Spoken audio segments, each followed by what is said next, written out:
Ladies, gentlemen, those who identify as both, those who identify as neither, and those who simply don't wish to be identified. Please welcome to the stage, Mark Grimshaw. Hit me with your autistic. Hit me. Hit me. Hit me with your autistic. Hit me. Hit me. Hit me with your autistic. Hit me. Hit me. Hit me. Hit me. Hit me.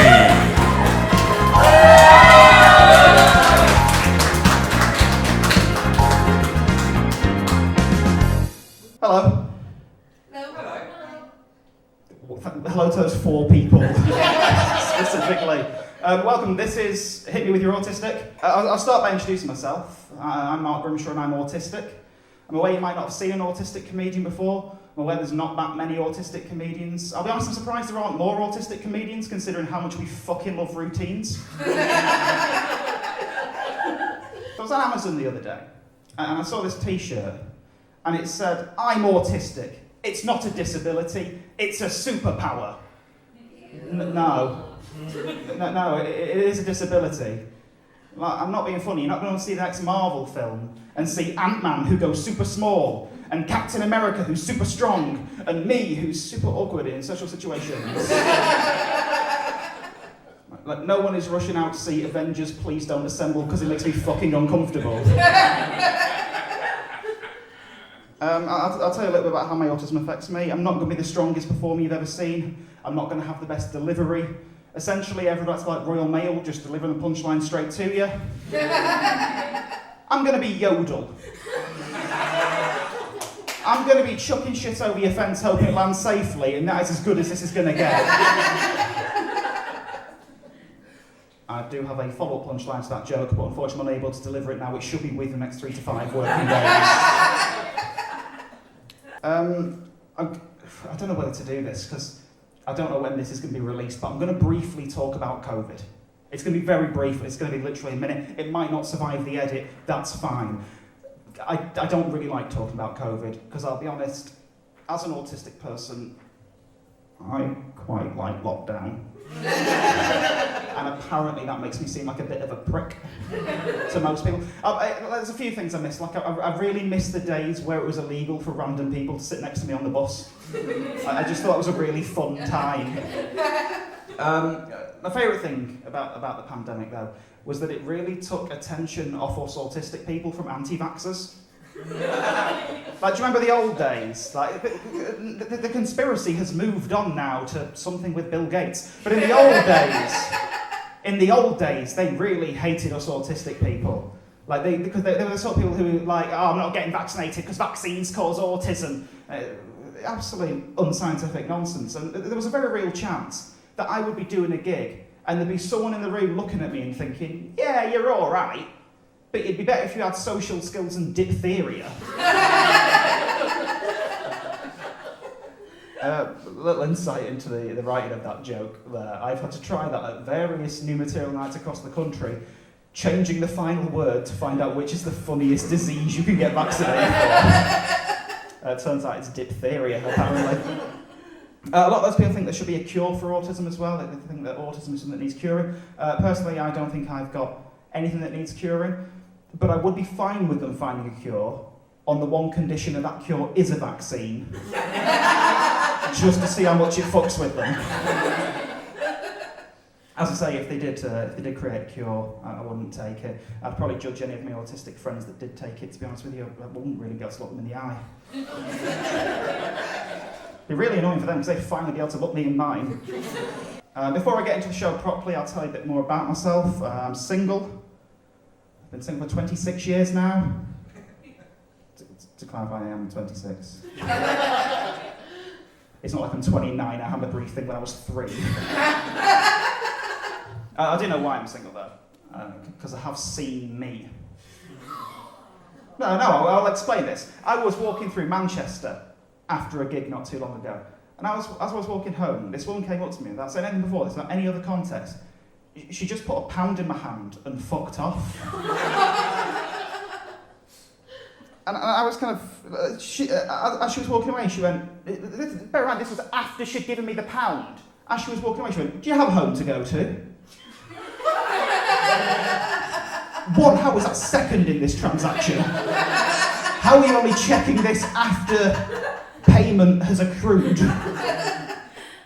But like, there's two questions there I really have. Like, one, does she just go up to someone that looks a bit dishevelled and assume they're homeless? And two, if she did think I was actually homeless, what the fuck did she think I'd do with the pound? Like, it was an old pound. I had to go to the bank to change that. And I fucking did, because I really need the money. Elliot. Donate online now at code-free.com/Mark Grimshaw. Just for the people at home. It's just for the people at home. I did do what people like me are supposed to do. I applied for the Undateables. I thought I'd read the application form for you this evening because, well, I can. The first question they ask is condition, because obviously you have to be disabled to be on the show. The first thing they ask is condition. So I put stable. What do you do for a living? I said I write fake applications to television dating shows. And the final question, this is my personal favourite question. How would you describe yourself? I said, with adjectives. Obviously, I didn't get on the show. I'll be honest, I'm not entirely sure if it's a compliment or not to be rejected from a show called The Undateables. But like what, too dateable for you? I will say that I don't mind being single. I'm not a fan of weddings. Anyone in married? Why? I'll be honest, by the tone of the voice that came from, I don't think you know why. Yeah. I don't understand weddings. There's two reasons I don't understand them. One of them is the cost. I had to look into it, and the average wedding in the UK costs £27,000. Now, to put that into perspective, that's 108,000 Freddos. At time of recording. The main reason I like weddings is because they're shit. Like, there's only two things that British people like about weddings, and both are at the reception. One is obviously the drinking, and the other is doing the conga. And I'm convinced that the only reason British people enjoy doing the conga is because it's basically just queuing to music. Like, if someone came up to me and said, do you want to dance? No, I fucking don't. If someone comes up and says, do you want to queue? I'm there. I think there's too many songs about love these days as well. Like, I was listening to one by Ed Sheeran the other day, which had the lyric, I wish that love was a currency and that the whole world was wealthy. Which is a lovely sentiment, but it is also absolute bollocks. Because how would you go about putting that into practice in reality? There's only one way I can think of, and I'm not paying for a Big Mac with a hand job.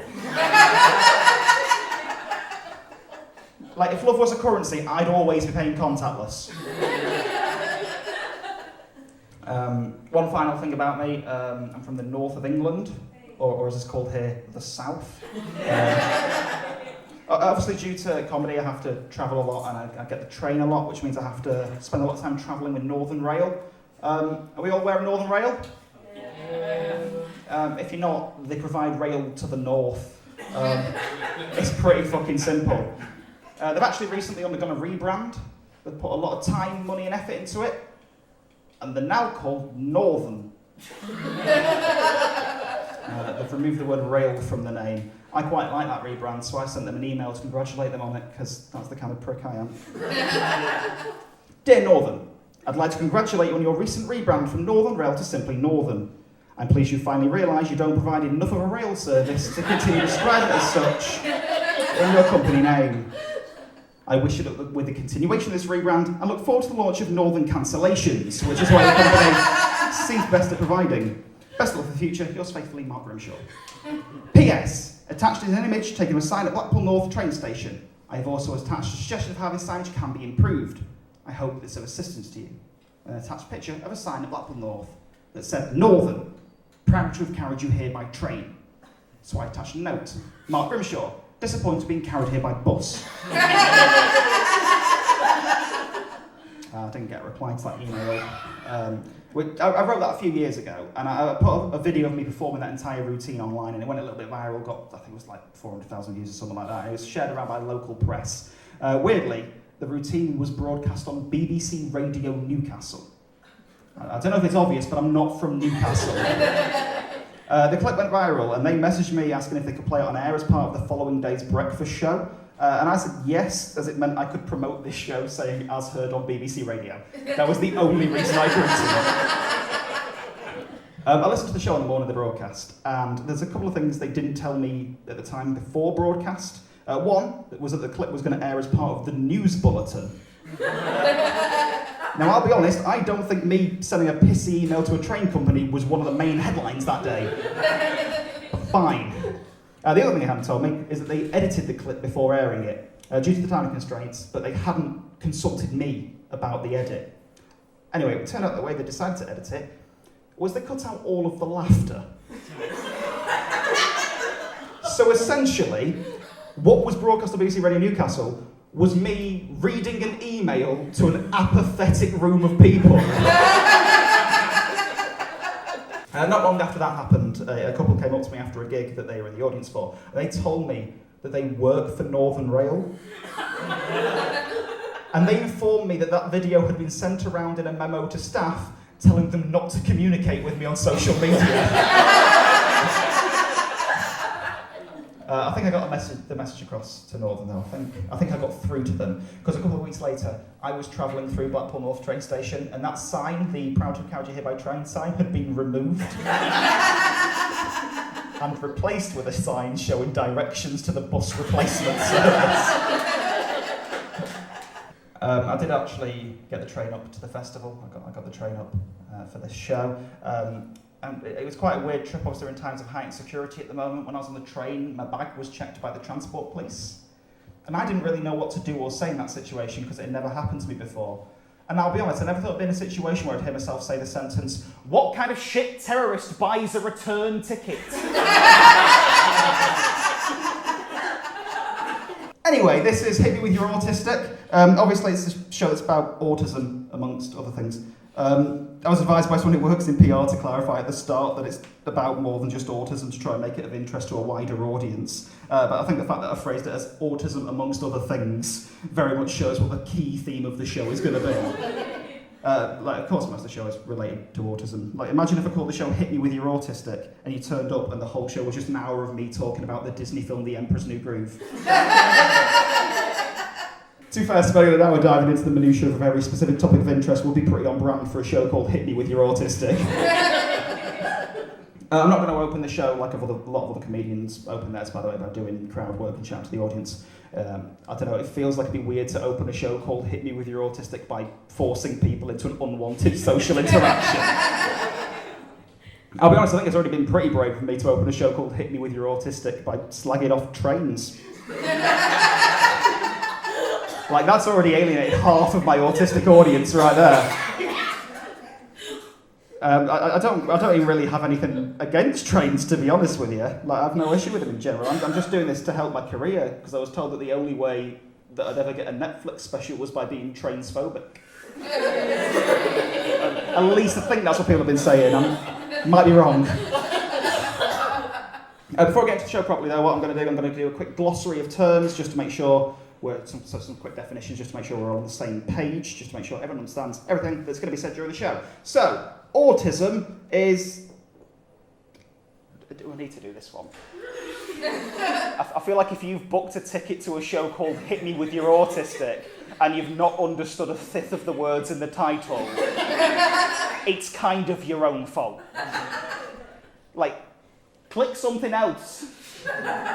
Go on Pornhub, I don't care, it's not for you. That being said, I did once go for an assessment to find out if I was eligible for personal independence payment, the benefit that used to be known as disability benefit. And it was assessed by someone from the Department of Work and Pensions, and I'm not saying they don't hire the right people for the job. I'm heavily suggesting it, but I'm not saying it. Because I went for my assessment, and the first question that I was asked upon entering the room was, so, what actually is autism? And it was at that point I realised I wasn't getting any fucking money. And so I'm not saying that I did this hour-long show just to spite the assessor, but since I was rejected for PIP, I have had to kind of find a different way to make money through explaining to people what autism is. Welcome to the show. As you may know, autism comes under the umbrella of neurodiversity. It's a difference in how your brain works. Other examples of neurodiversity include ADHD, dyslexia, Tourette's syndrome, and obsessive-compulsive disorder. And it's also fairly common for neurodivergent people to have more than one condition. Personally, as well as autism, I have both OCD and depression, which is quite a weird mix, really, because whilst the depression makes me want to cut myself, the OCD makes me too worried that the blood will stain the carpet.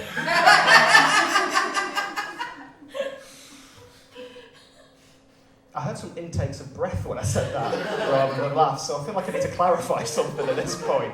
The OCD I have isn't actually a cleanliness thing, it isn't a hygiene thing, it's a repetitive behaviour thing, so like when I've turned an oven off, I'll have to check it once, twice, 3 times, 4 times to make sure it's definitely off. When I've locked the door, I'll have to check it once, twice, 3 times, 4 times to make sure it's definitely locked, things like that.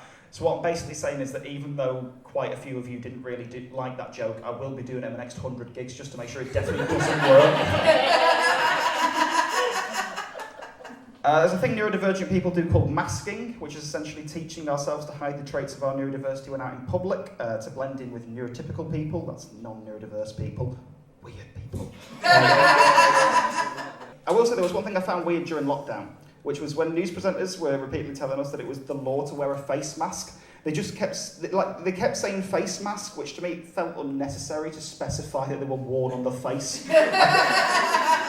I could only assume it's because if they just said that masking was mandatory in public places, they'd have loads of emails from autistic people just going, well, I've been doing that for fucking years. A final definition you might need is for sensory overload. Sensory overload is what it sounds like, it's an overload of the senses. So it's when you get overstimulated by your environment, which can be caused by things like crowds, noises, smells, and for some people foods and specific tastes and textures. Crowds and sudden loud noises are big triggers for me, which basically puts me in a weird position where I hope you enjoy this show, but not too much. Like, I hope you enjoy this enough to recommend me to your friends, but also I hope you don't fucking come and see me.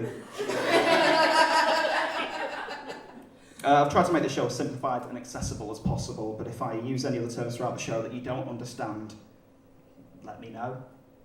Not you. It's too late to help you now. Am I fuck uploading something to YouTube and then reading the comments? Not happening. So as I said, the show's going to be about autism. This is my debut solo stand-up show, so I've regularly been told that your debut show should be about kind of who you are, what you do, kind of an introduction to yourself as a person and as a comedian, an invite for the audience to get to know you. So with that in mind, I'm going to do the only sensible thing in this situation and read from a confidential medical report. At this point, I probably should mention I am medically diagnosed. I've been through the whole formal diagnosis process. That's the experience I'm going to be talking about in this show. I want to clarify I'm not taking anything away from self-diagnosed people by saying that. Self-diagnosis, where people notice their own neurodivergent traits and diagnose themselves based on that, is completely valid. That is completely fine, especially when formal diagnosis is so difficult to obtain. I suppose the main reason I don't understand the criticism of autism self-diagnosis, though, is that because the first stage of autism diagnosis for most people is just thinking you're autistic. Like, it's not really common to find out by accident. Like, you never hear a doctor say, oh, we've got the results of your blood test back. Turns out you've got the tism. No. Like, Hagrid doesn't just turn up at your door and go, you're autistic, Harry. On a what? I'm going to pause this routine midway through to acknowledge I don't think this is a particularly funny bit. I don't know, it's a weird thing to say in the middle of a comedy show. But if I'm honest, the only reason I've kept this bit in the show is because I find it very funny knowing how annoyed J.K. Rowling would be if she knew that I was using her intellectual property in a segment that's pro-self-identifying as something.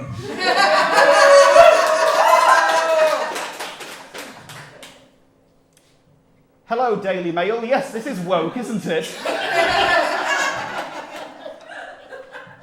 But in all seriousness, you don't go to like a neurodiversity reveal party and open a box to reveal a single puzzle piece. Right, I'll be honest, that puzzle piece reference is extremely niche. I never expected people to understand that joke. What I can say is that it's a really fucking good way to find out if I've got autistic people in the room. Like, I used to open the show by asking, have we got any autistic people in? And then someone pointed out that, one, medical confidentiality is broken by doing that. But also, two, if there's one thing that a lot of autistic people aren't really that keen on, is bringing attention to themselves in a crowd. So probably not the best idea. I did the show throughout the Edinburgh Fringe last year, and my favourite thing about it was that I got complaints for that J.K. Rowling bit. Not because I joked about her being transphobic, but because I didn't ridicule enough transphobes. I have written 2 new jokes, let's make up for that now. I don't know if that person was expecting me to make jokes about people like Graham Linehan, mainly because I don't know if anyone in the real world who knows who the fuck Graham Linehan is. Graham Linehan, if you don't know, is a former sitcom writer who ruined his career with transphobia, or as he calls it, defence of single-sex spaces. In fact, he's such an intense believer in single-sex spaces that his wife divorced him and made his house one. There's also Ricky Gervais, whose material is what you'd get if you asked an AI chatbot to turn the I sexually identify as an attack helicopter meme into an hour of stand-up. Which, side note on this, but I don't think it's acknowledged enough when people discuss this meme that attack is a gender of helicopter. The meme does not make sense. Of course, Ricky Gervais is an extremely talented actor as well as a comedian. In Afterlife, Ricky plays a man who becomes a totally unbearable, intolerable cunt because his wife dies, which is a real acting stretch for Ricky Gervais because his wife isn't dead.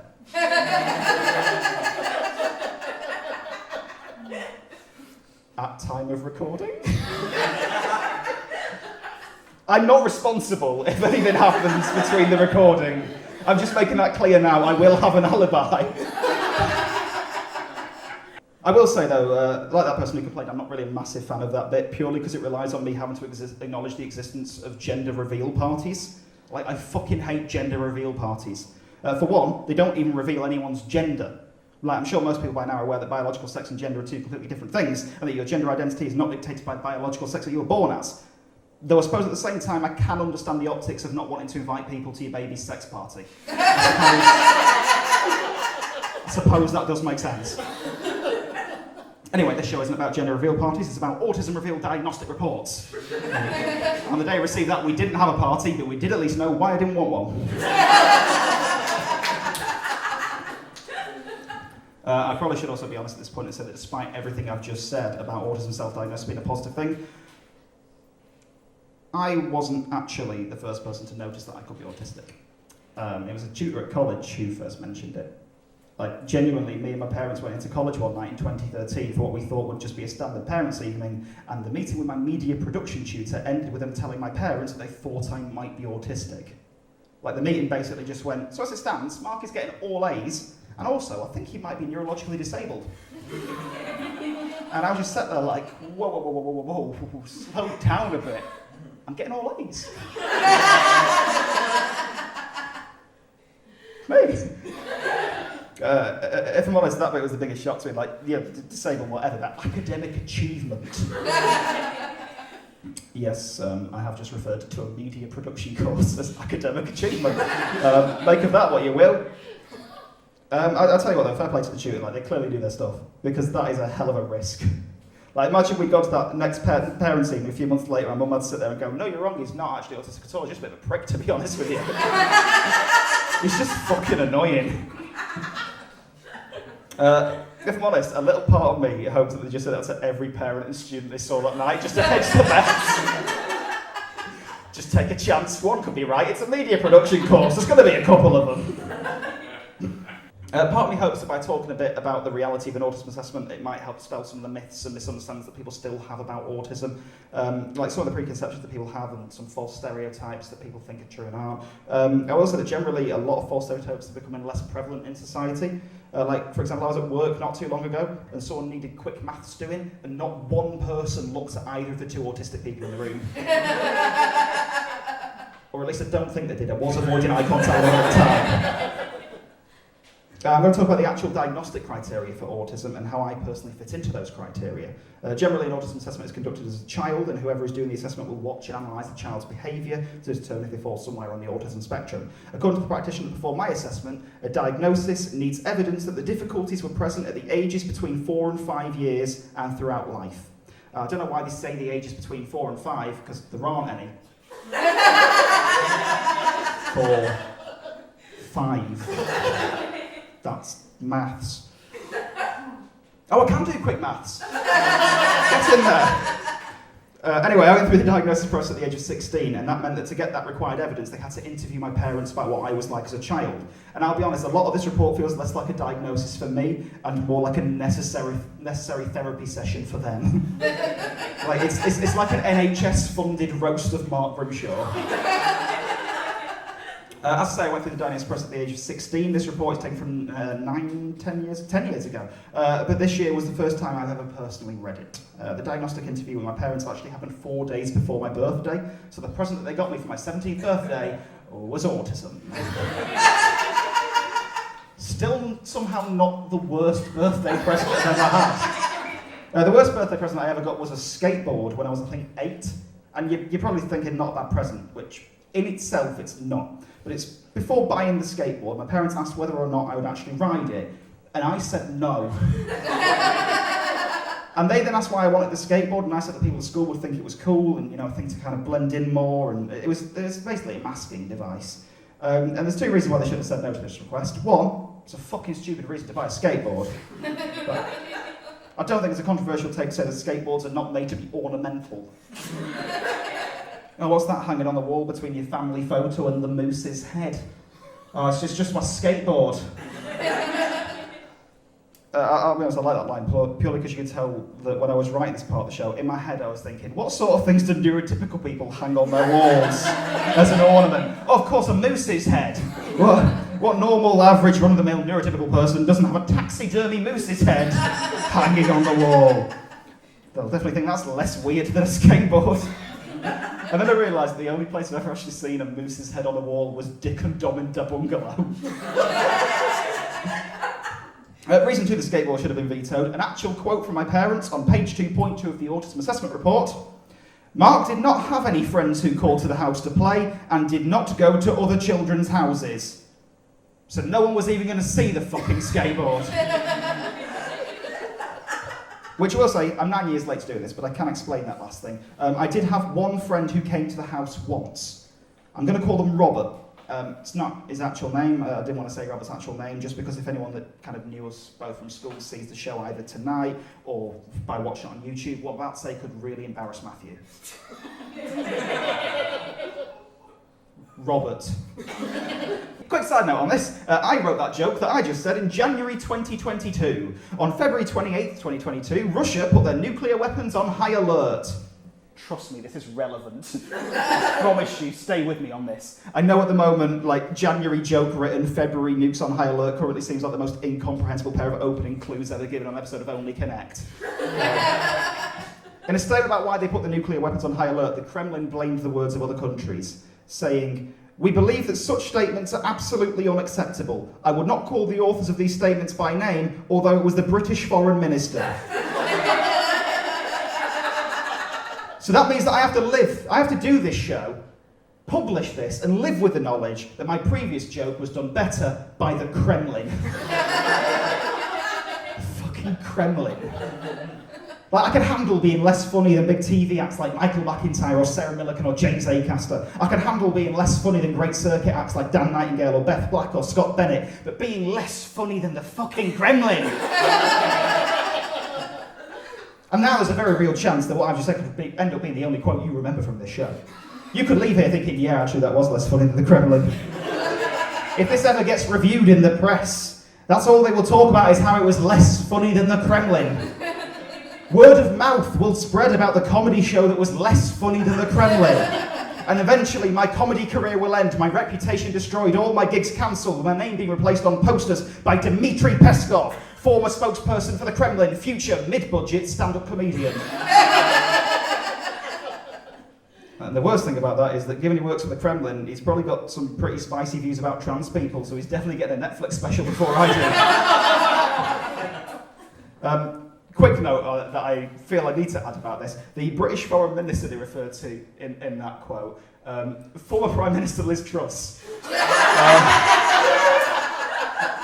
At the time I wrote this show, it was potential future Prime Minister Liz Truss. I already have to point out it's former Prime Minister Liz Truss. What a time we live in.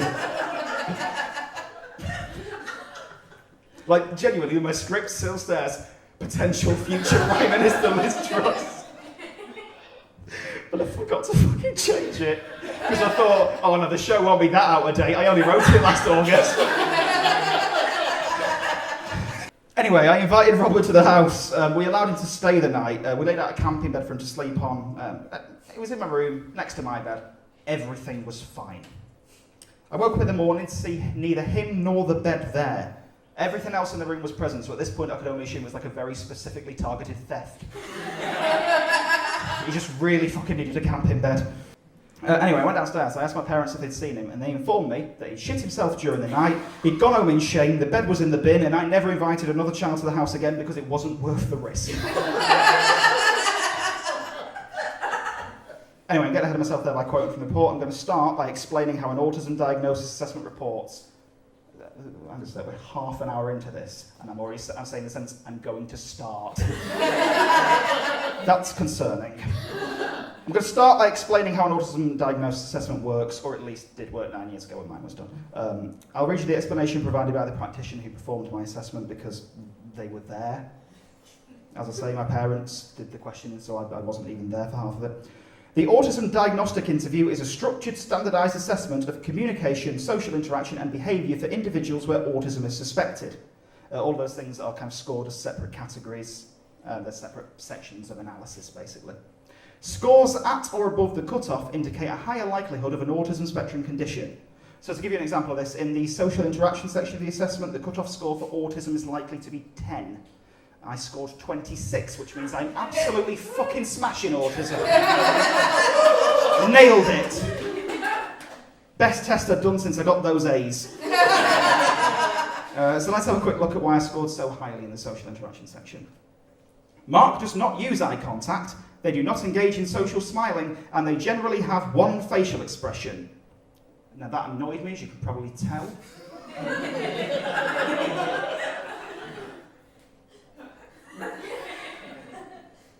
Don't worry, your video's not buffering. That's just my face. The thing is, like, one of the traits of autism is being unable to read other people's facial expressions. So am I really not an expressive person, or did that assessor just diagnose their own autism? Don't answer that in the comments. As a child, Mark did not engage in pretend play with their peers. They did take part in reenacting scenes from episodes of Doctor Who. Now, I don't remember this, but I would argue that does count as pretend play unless you believe me to be the actual fucking Doctor. And if that were the case, I think it'd be much more interesting to read a medical report about the 2 hearts that I clearly have. Mark does not share their things. As a child, they would simply say, "This is mine," if someone wanted something of theirs. Now, is that really evidence of autism? Because I'll be honest, I can't think of anything more historically English than just insisting something is yours. It's our entire history right there. Well, it's someone else's history that we nicked. Mark gets excited about things such as their birthday way in advance of the occasion. If that's an autistic trait, that is a hell of a way for society to find out that Jesus was autistic. I'm not being funny, that fucker mass-produces calendars a month in advance of the occasion to make sure everyone around the world is counting down to his birthday. I've done this show about 40 times now, and I'm still not sure whether I should refer to Jesus as that fucker. It kind of makes sense that some elements of Christmas might come from neurodivergence, though. Like, let's be honest, not a chance did a neurotypical person create the Christingle. Like, that's 100% an autistic person whose only safe foods, like the only foods that don't cause them any sensory issues, are oranges and dolly mixtures, and they've gone, fuck it, we'll make that a meal. Mark rarely offers comfort to someone who is upset or hurt. That's a fair point. I'll give you a pretty notable example of this from fairly recently. I used to work in a shop. For legal reasons, I can't tell you the name of the shop, but I can tell you 2 letters from its name. I can tell you M and S. No one ever guesses that it's Morrison's. It's quite weird because it's a shop in a hospital, so you hear things that you wouldn't hear in any other shop. So, for example, I was on the tills one day, and this woman came up to me, and I did the usual thing of saying, "Hi, are you all right?" And this woman went, "No! We've just switched my nan off." What are you meant to say back to that on the tills? I don't think I responded correctly because I replied, "Would you like a bag?" Still charged the 15p. Ironically, it was a bag for life. I will actually mention one of the worst insults I've ever received happened when I was working at that M&S. Morrison's. Fuck it, M&S aren't going to sue me for this. Like, I think I'm safe as long as I don't try and sell like a cheap version of a caterpillar cake. Because like sometimes when you do comedy, people will ask you about heckles you've received, and I don't really get heckled. And so the worst insult I'd ever received was when I was working in the fucking shop. Basically, I was on the shop floor near the entrance one day when a doctor walked in, passed me a note, and then immediately left. I looked at the note, and it had what it looked like was a chemical name.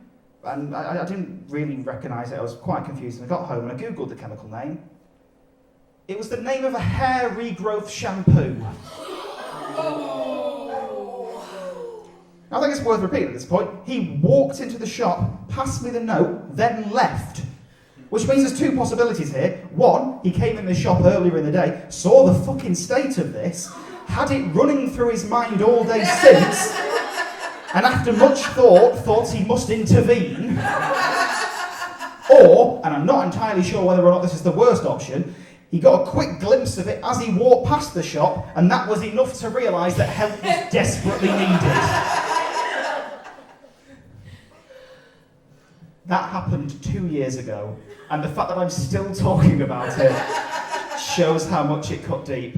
And it's even worse that Elliot has chosen that angle.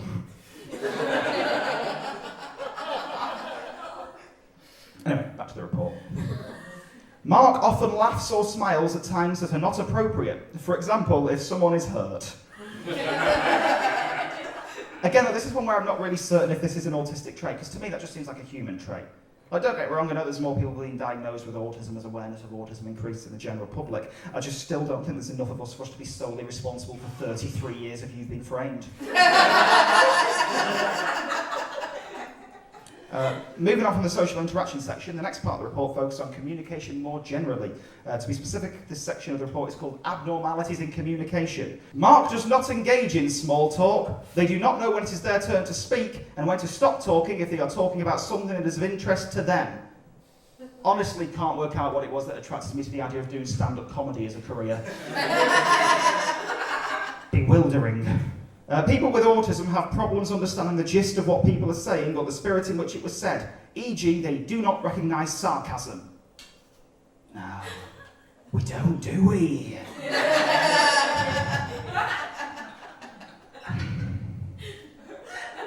If I'm honest, I've always been confused by this idea that autistic people don't understand jokes or struggle with humour. Like, I'm sure there are some autistic people that simply don't get jokes, but I'm sure that's the case in the rest of the population as well. Like, most of the autistic people I know actually work in comedy as writers, as performers, as directors, producers, promoters, and I'm convinced that the autistic people don't understand jokes thing started because one of the guys behind the diagnostic process kept cracking jokes during autism assessments, and it was easier for him to accept that autistic people don't get jokes than it was to accept that he just wasn't funny.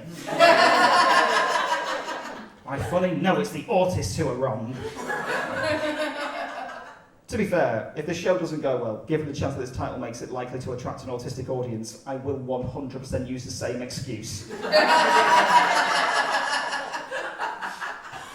Like, even if audiences are mostly neurotypical, can still get away with it. No, I'm not bad at writing comedy. I just medically don't understand jokes. That comment you just typed is actually a hate crime. They can have a literal understanding of language and think that people always mean what they say. I'll tell you a story that probably sums up best in this regard. I once went for a group job interview, and as part of the interview, we were asked to bring an item that we thought best described ourselves. One person brought a joke book because they said they were the class clown. They didn't get the job. One person brought a lighter. I can't remember the reason why, but it was not appreciated in the waxwork museum we were applying for. I don't think management cared why the lighter described them when then pulling it out and lighting it was close to melting Ariana Grande. One person brought a pin. They said it's because they were quite a sharp person, but we quickly realised they were actually a prick. Eventually the management turned to me and said, "So Mark, what item have you brought that you think best describes yourself?" And I stood up, slowly raised my arm and went, "This is my autism diagnostic report." If anything, it describes me in far too much detail. And what I like about that story is that it could definitely fit in the back of my autism assessment as a footnote, just saying, yeah, we nailed this fucker.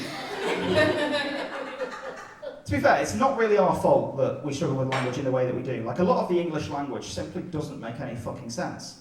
Like, for example, it's generally agreed, it's a bad thing if something's a load of bollocks or balls, yeah? Yeah.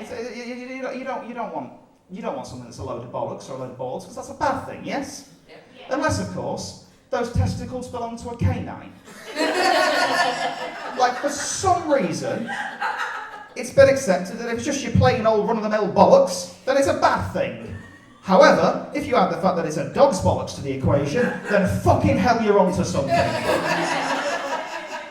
I actually had a look into the etymology of the phrase. Only a little look, I didn't really want to scroll too far down the Google search for dog's bollocks. I have safe search off, it's a risk.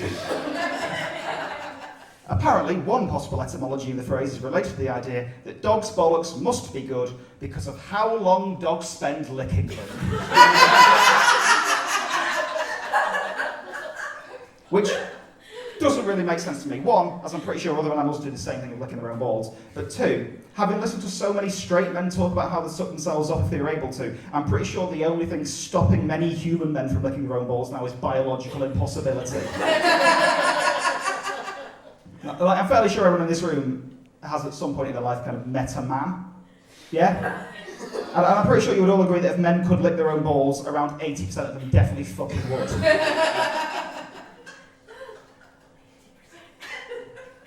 Did someone just say I'm one of the 80%?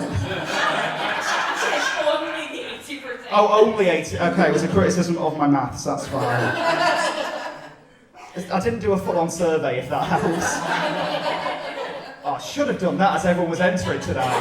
Just as every bloke entered the room, just to check, would you lick your own balls if you could? Oh, it's just basic market research. There's a poll in the comments. Hit thumbs up if you would lick your own balls. Who needs you, Gov? The next section of the report is called Restricted Repetitive Behaviours and Stereotype Patterns of Behaviour. This is part of the trait of adhering to routines that I acknowledged back at the first joke of the show. A lot of autistic people do need some level of structure or routine in their life. Personally, I'm not the sort of person that really needs a proper level of routine. The most of my level of structure gets to is need to finish a task I'm in the middle of before I start a new one. I don't mind if it's not important stopping me, I should say. Like, if someone in this room just started having a heart attack now, I wouldn't go, can we finish the special first? We're kind of filming this, can you just wait another 15 minutes and then we'll deal with whatever you've got going on? Like, it's if it's small, pointless interruptions, like a spam phone call or something like that. I get a lot of spam phone calls. I'll tell you my favourite one I've ever received. I picked up the phone and said, hello. They said, hello, we're ringing from the Road Traffic Collision Department. I said, why are you ringing from the Road Traffic Collision Department?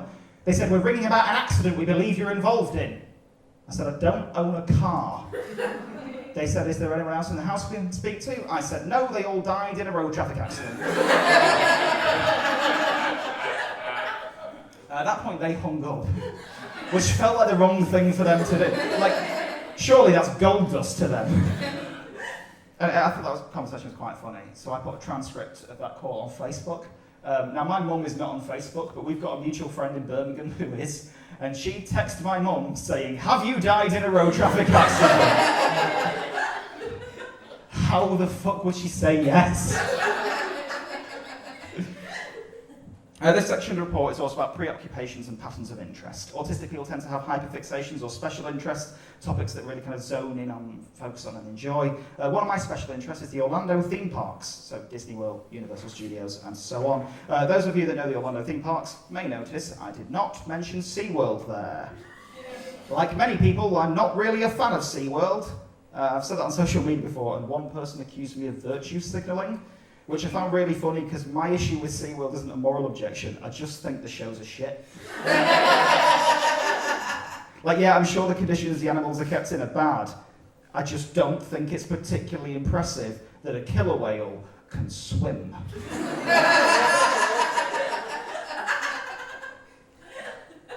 It's the same reason why I wouldn't find it, I'm not really interested in the Olympics and things. Wow, a human running. What an unusual sight. Anyway, as I say, SeaWorld, not one of my special interests. Disney World, yes. In 2018, I was lucky enough to go on a once-in-a-lifetime holiday to Disney World for the 5th time. When I say 5th time, people often question how we've been able to afford that as a working-class family. Basically, the first time in summer 2002, we were supposed to be going on a holiday to the Costa del Sol. I then had to have my appendix removed as an emergency, and we managed to book a cheap holiday to Orlando with a refund from that after I've recovered, but during school time. Weirdly, in 2004, 2006 and 2014, neither my school nor college questioned the fact that I then had my appendix removed for a 2nd, 3rd and 4th time. A lot of appendix. I'll be honest, I was suffering quite badly with my depression in 2018, so I didn't arrive in the best mental state, and I'll be honest, the holiday did not get off to a great start. I was staying on site at Disney World, and it was just me on my own at the time, a 22-year-old, staying in a Disney hotel. And they did that thing that they do when you're abroad, that they do in hotels, that they don't really do in British hotels, which is they ask what view I'd like from the room. I've never had that in a British hotel. I've never turned up to an Ibis budget and showered on the check-in desk, asked if I want a view of the main road or the bins. But in this Disney hotel, they asked what view I'd like, and I'll be honest, I don't think there was a correct answer to this question. Because they went, what view would you like? Would you like a view of the playground or the pool?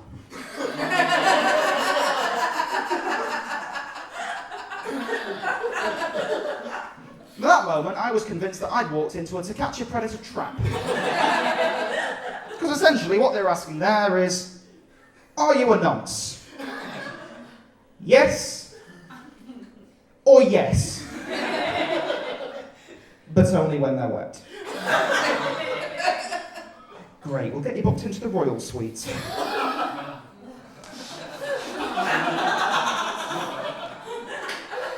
So that started the holiday off quite negatively, and then it just got worse from there. Because I'd already paid $4,000 to be there. And as you're walking around, you see the prices of the shit they expect you to buy. I'll be honest, my favourite thing of those wasn't actually that expensive. When I was there, it was the 20th anniversary of Animal Kingdom, one of the 4 parks in Disney World, and they had celebrations for that. And as part of those celebrations, they had merchandise, which included a baseball cap that cost $80. And the reason that was my favourite is because the hat, when it was presented on the shelf, had a sign on it that said, contains certificate of authenticity. Like, there's never going to be a situation when you're walking around wearing that hat and someone's going to come up to you and go, is that a real one? Yes, it is, and I've got the certificate of authenticity to prove it. Not going to happen. So I went in with quite a cynical mindset, and the actual holiday kind of reversed that, because as I was walking around, I saw all the stuff that Disney does for, the Make-A-Wish Foundation. You know, the charity that takes kids with terminal illnesses and gives them what they call a once-in-a-lifetime experience. Obviously, it's only really called that because of the circumstances. No, let's be honest, doing the big shop in Asda is a once-in-a-lifetime experience if you've only got a week to live. It's just how time works. Disney does do a lot for the kids for the Make-A-Wish Foundation, though. They let them in for free, they let them cut the queues, stuff like that. Admittedly, there might have been a time where I've been queuing for the Avatar ride for 3 hours. I might have been overtaken in the queue by a group of Make-A-Wish children, and I might have audibly referred to those children as lucky cunts.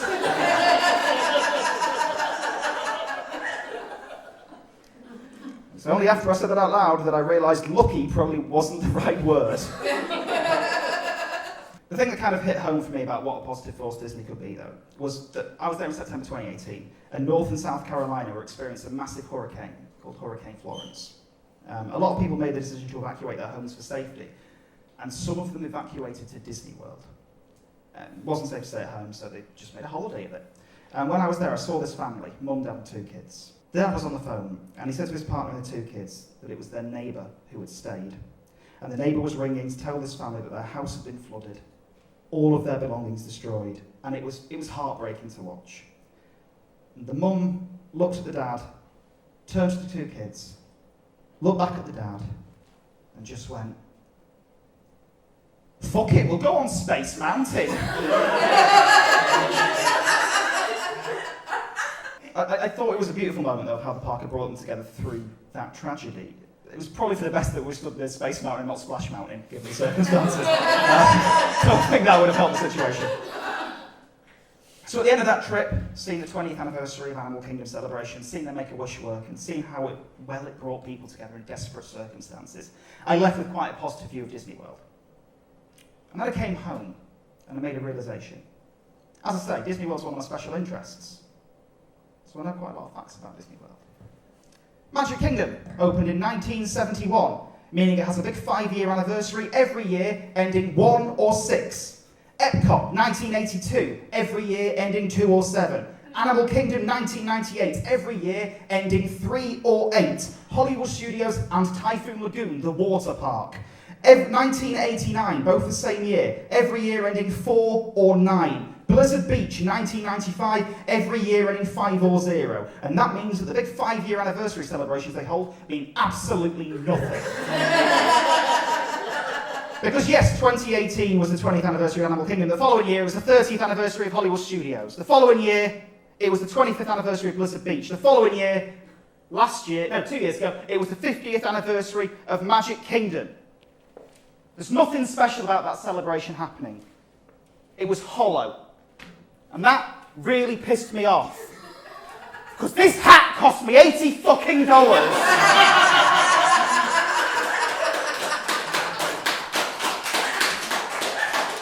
And if you're looking at that and thinking, is that a real one? Yes, it is, and I've got the certificate of authenticity to prove it.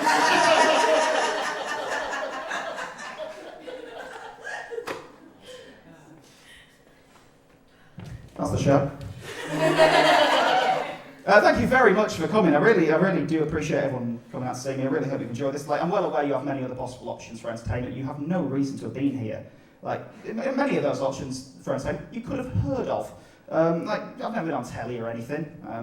And the truth is, I'm likely to never appear on TV. Because about 90% of autistic representation happens on British TV in one night, and apparently I am too old to be in a Children in Need appeal film. So I really do appreciate everyone coming. If you're still watching, thank you. I can see the audience retention rates. You fucked off 40 minutes ago, but it's fine.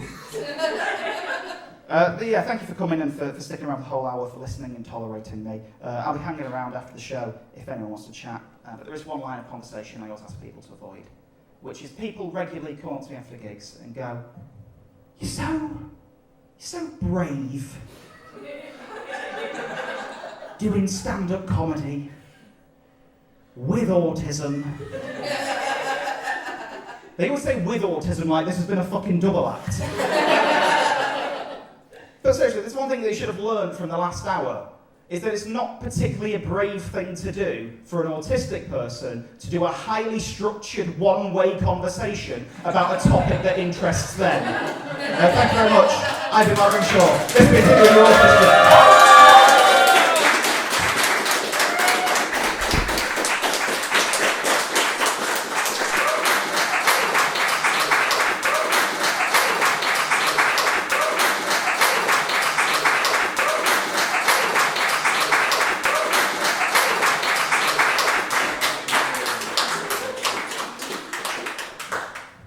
Thanks. The encore that I'm going to do, I might regret doing it. That's why I put this at the end of the show, because this is a bit that tends to split audiences. And so this could make you hate me, but it's fine because we never have to see each other again after this next 3 minutes. Because what I'm going to do is basically a really early routine that I wrote, and it's a thing that I don't do anymore because it doesn't really fit with my style of humour. And the only reason that I'm doing this routine is because I want to give some crucial context to this, which is last year I was approached by the producers of Britain's Got Talent to appear on the show because they'd seen my comedy and they liked it and they wanted to put it on the show. And they asked me to send them a family-friendly script which made it clear to me that they had not seen me, did not like me, and did not want me on the show. So what I'm going to do, what I'm well aware of, is basically the way they found me was through a clip on YouTube that I hadn't uploaded that was just called Autistic Comedian. So what had clearly happened is they'd seen the word autistic and thought, we've got a story here. We can utilise this. Even though, you know, the likelihood is that I'd walk on stage and the judges would be disappointed because I'm not even physically inspirational. That's what they call all disabled people that go on the show, inspirational, even if they're a bit shit. So I'm going to read you the script I sent them to make it so that they would never contact me again.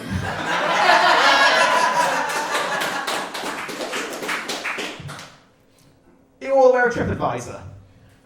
If you're not, it's the website you check after you booked a holiday when it's too late to get a refund on your shit hotel. My favourite thing I was seeing on TripAdvisor was a 2-star review of the hotel I went to. It said the food was disgusting and inedible, I got food poisoning. It was a self-catering hotel. So they reviewed their own food. I thought I'd take a look at what kind of weird or unusual or unexpected places are on TripAdvisor. Auschwitz is on TripAdvisor.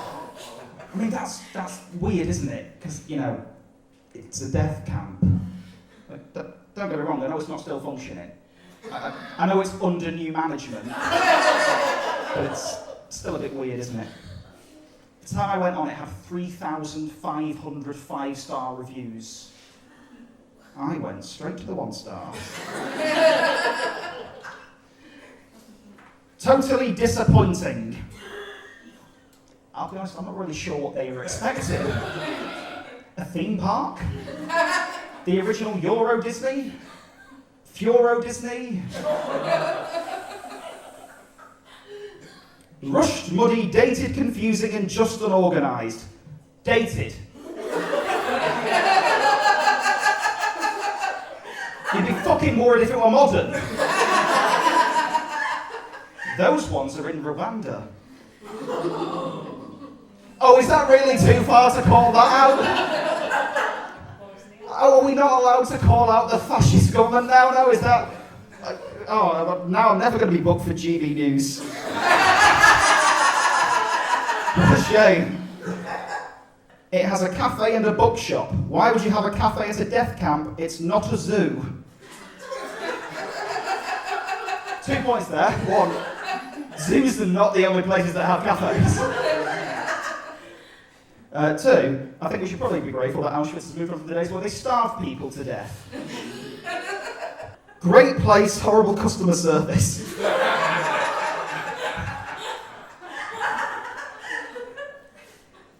Not for disabled.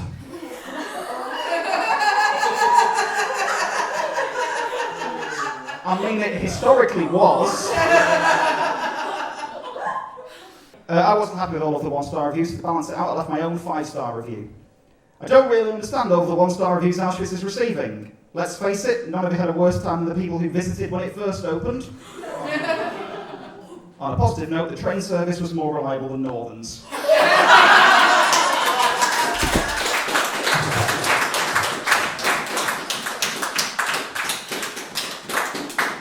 I will not be on Britain's Got Talent. Thank you very much for coming. Goodbye.